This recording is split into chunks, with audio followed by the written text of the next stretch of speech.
What's up, guys? Welcome to the podcast.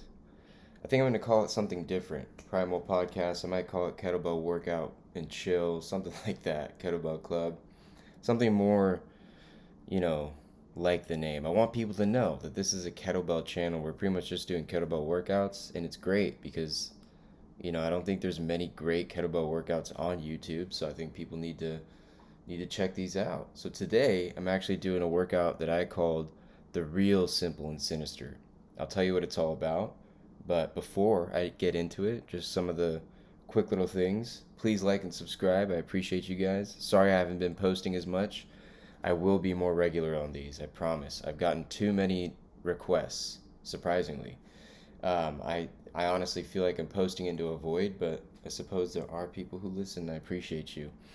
Join the Kettlebell Armageddon. I'll put the link below. It's my program. It started off as a one-time 6-week program, but now it's turning into a Discord community. I'm adding new workouts each week. I'm about to add a new program on top of this program into the program, and it's still going to remain a one-time payment. So it's not a subscription, but it's like a subscription. So jump in now before that one-time payment does go up, because I haven't added the Discord yet. I haven't added the new program yet, but those things are to come. I've been adding some circuits, so join in now while the price is low before I start bumping things up as the value increases. Also, grab my free shredded blueprint. I'll put the link down there as well. So today, I'm going to talk about, I don't know, overall meditation, gratitude, manifestation. I was thinking about these things: routine, discipline, freedom, pain, and why that equals real pleasure. Okay, so we'll get into it. But first, let's get into this workout real quick. Let me just tell you what I'm doing here, just in case you guys want to know. So all I'm doing is 10 snatches on each side, followed by 10 goblet squats, followed by 2 get-ups, and then 20 push-ups. The reason why I call this the real simple and sinister, because the original Simple and Sinister, crafted by Pavel Tsatsouline, one of the fathers of the kettlebell, is an amazing workout. It's pretty much 100 swings, 10 get-ups. So that's almost built into this, except the swings or snatches, which in my opinion are a way more powerful movement. And this is a way more holistic workout. With the push-ups, you're getting that pump in the chest. With the goblet squats, you're getting a little bit of an extra pump in the legs. And you're still getting everything that you would get from Simple and Sinister, except arguably even better because you're replacing the snatches with the swing. So it's a little bit more of an advanced version, but it's kind of, the same type of protocol. We're just adding a couple different movements and switching one of the movements out. And I like it because it's super simple. It's really quick. You guys will see. It's pretty much 17, 18 minutes. And I move through it, with taking minimal breaks. So the pressure's on, cardio's high, but I'm still building muscle. So, just to talk about the random things I was going to talk about today, meditation. I've been meditating for a long time. I think in our culture today it's pretty popular, how powerful meditation can be. But, it's not something that I've been able to stay very consistent with as I have with like workouts, for example.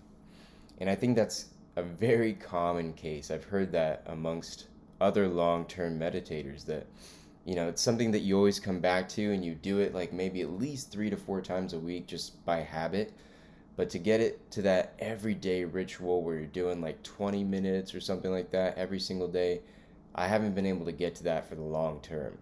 But for, I'd say not a decade, but probably like 7 years, for the last 6 to 7 years, I have been meditating pretty regularly.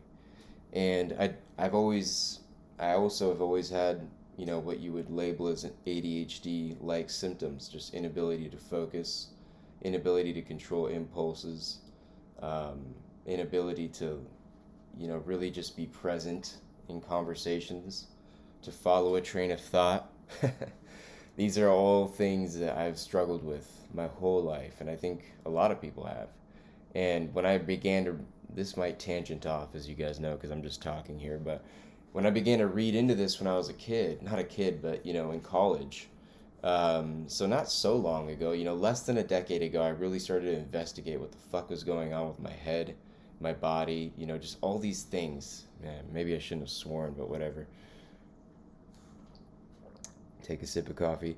Um, and I started to read about it, and I started to read all these books by doctors, and um, long story short, I realized that diet had a lot to do with the symptoms that I felt, the foggy headedness, the bloating in my gut, how interconnected the gut was to the mind, and how your mind performs. So, long story short, I realized like how important diet was for just the way that my mind worked. You couldn't even just meditating alone. It's almost like trying to outwork a bad diet. It's the same thing. It's the same thing. Your body is your mind, is what I started to realize too. So before this, guys, I was never this regular with working out. Now I work out every single freaking day.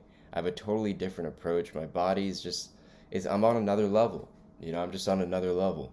I used to be an average person, though, I promise. Like, I used to be average, and I wouldn't be able to hold these things regularly or consistently, and I'd never be able to stick to a good diet, always eating out. It's just the way that most people live nowadays, and it's really, if you really want the, results that I have and the ability to sustain those results, and you're not some genetic freak, you have to freaking sacrifice a lot of things. You have to sacrifice hanging out with people. That's something that I've sacrificed. I used to be hyper social. That was one of my problems is, it's part of my ADHD is I couldn't be by myself. Couldn't be by myself. So, kind of circling back to meditation, there just a few years ago on a Friday night, I couldn't imagine spending a Friday night by myself. Just like I had to be with people. And now I spend it completely by myself with my dog, but I'm living in a way that I never thought possible.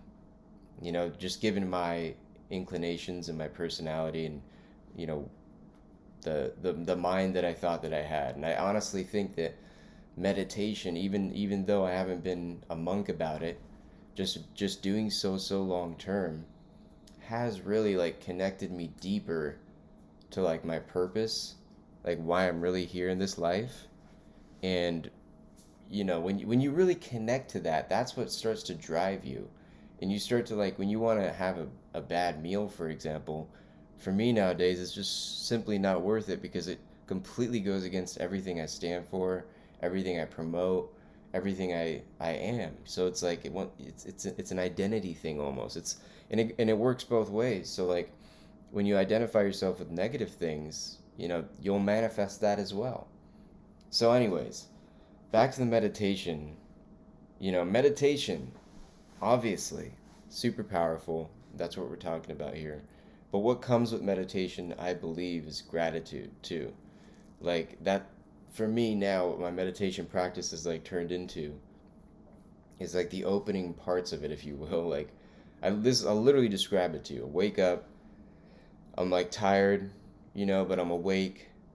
So I'm not like tired enough to like keep sleeping, but I'm a little too tired to get out of bed. You know what I mean? Like that kind of moment when you're just kind of want to like lay in bed. Those moments that you want to just lay in bed, don't just lay there or start looking at your phone. Wiggle yourself up, stack your pillows, sit up, pull your legs in so you're sitting like a meditator, and meditate. So I do that. I sit up, lean against my pillows. I'm like half asleep, half awake, close my eyes, start meditating. First thing I do is I think, God, the universe, the higher power, whatever you want to say, for my health, my well-being, for Bruce's health and well-being, my dog, my family, my job, my house. I go through everything. I go through everything that I have in my life, and I legitimately feel grateful for it. I legitimately feel like, I can't believe I have all this. Can't believe it. Thank you so much. And every day I at least do that. And then if I'm lucky, I will stay in that meditation longer. And what I try to do after that is I try to just empty my mind. So I try not to think. I don't really try too hard not to think. If a thought comes up, I won't like, I'm not just like trying to laser focus because it's first thing in the morning. I'm really just trying to relax because I find that when I first start meditating in the morning, everything is very, very active. Your mind is very active. Like things are starting to run through. It's very hard to just bring everything down because what's happening is chemically Your body's waking up. Adrenaline's coursing. So remember that your mind is literally inside of your body. Your mind is your body. So that as the physical anxiety ensues, the mental anxiety will follow. And so I find that I've realized that. So my next goal is just to relax the mind, just kind of let things go, let the chemicals flow, let your mind come awake, but don't really fixate on any certain thought. Don't start thinking about your day. Don't start, thinking about the stressful things you have, as hard as that is. And it is tough because I'll immediately start trying to plot for work. What am I going to do? What emails am I going to tackle first? What quotes do I have to generate first? Blah, blah, blah, blah, blah. And I'll just try to just clear all of that out. Just no, just forget everything. Purposefully forget everything. Because we have a tendency as humans to latch onto these things as a survival instinct because we think it's so crucial. But if you purposefully forget, and you'll get thoughts, like you'll get these anxiety thoughts that arise, like, no, you have to think about this. You'll be like, no, forget it. Just forget it, And that's a good way to put it, is like, it's not even just about clearing your mind, it's just about telling yourself, forget this for a moment. Just fucking forget it completely. Like, don't pretend your job doesn't even exist. Let it all go. That itself is a practice, and the more you try that, the easier it will be to let it all go. And then comes the kind of manifestation part of my meditation practice, because I really believe in this, guys. This works. It works. It sounds crazy, but it's not magical, and I'll explain. So then I start to visualize my life the way I want to be. I imagine just a beautiful, nice home. I even imagine sometimes getting into a nice ass car. Not that that's all that life's about, right, guys? But I imagine that because I'm striving for greatness. And to get there, it's not going to be some sort of fluke. It's not going to be handed to me. It's not going to be because I schemed my way there, because I conned somebody, because I stole something. It's not going to be for any of those things. It's going to be because I fucking earned it. And I know that. But I have to imagine it. I have to imagine where I'm going. It's a journey. You have to at least imagine where the quote unquote destination, or one of the destinations, are, right? I know that's one destination, to get the nice security, the security of life, to be free, the security to have the nice car, to have the nice house, and to have, most importantly, the time. To have the time, and to have, arguably, also most importantly, the lack of anybody to answer to. That, aside from the law, which we should all answer to, obviously, we would all love to answer to nothing else but the law, because the law is a joint agreement between all of us. Like, hey, we all agree to these things so we can live normally. Good. That's it. Other than that, I can be free. Imagine, that's life. Whoa, dude, isn't that life? Isn't that what fucking life is? So, it's that manifestation. Literally imagining it, trying to feel it, trying to hear it. Everything, guys, everything. I try. And it's very difficult. And you realize that this is an exercise of your imagination. And your imagination is a powerful thing. And you're exercising your imagination every time you do this in the morning. So I feel that. I feel that honestly keeps me young-spirited. It keeps me like a child. Because what does a child have that we don't? They have their imagination. Their mind is not corrupt and set in its ways. So the imagination keeps your mind free, supple, and loose, just like the body. But let me explain to you why this isn't magic. Why that your imagination is not going to conjure this life up, or else we could just all sit in our beds and meditate this all day and suddenly wake up in a mansion and have a Ferrari to walk into and be driving down Rodeo Drive in no time, right? The problem is, it's not magic. The magical thing is, though, is your nervous system. And that's what we're programming. Your mind is nothing but a result of your nervous system, your neural patterns, everything that you've been through and accumulated in your DNA and in your experience of life. And with the power of imagination, using your mind, the power of the conscious mind, the power that we humans have over all other animals on this planet, all other life on this planet, is we have our conscious mind.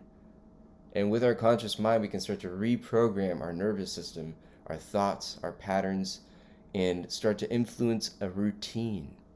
So what happens, guys, is when you visualize all this stuff, when you use your imagination, you start to eliminate the barriers or the friction in your mind that's keeping you from taking the action that you need to take in your life. That's what I've found, is that you create mental blocks and mental barriers that keep you stuck, that keep you lazy, that keep you in the bad habits.